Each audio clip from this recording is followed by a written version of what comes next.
আমাদের এখানে রাস্তা উদ্বোধন করতে আসছি।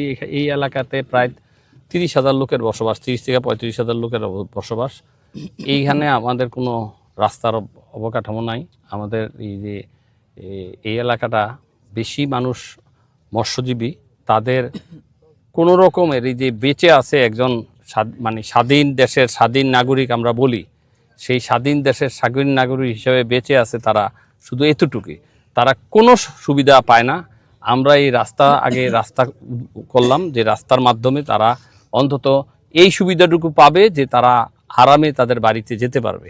তারপরে পর্যায়ক্রমে আমরা ক্লিনিক করব, কমিউনিটি ক্লিনিক যেটা আছে সেই ক্লিনিকগুলো আমরা স্থাপন করব। রাস্তার দুই পাশে আমরা লাইট লাগানোর ব্যবস্থা করব। প্রতিটি গ্রামের প্রতিটি বসতিতে ঘরে ঘরে আমরা বিদ্যুৎ দেওয়ার ব্যবস্থা করব। এবং আপনারা সবাই দেখছেন এই যে নদীর পাড়ে এই নদীটা যেন আর না ভাঙে, এইটার জন্য আমরা একটা পরিকল্পনা নিয়েছি, কাজ চলতেছে। আশা করি অতি সত্বরই এটা কাজ আরম্ভ হবে।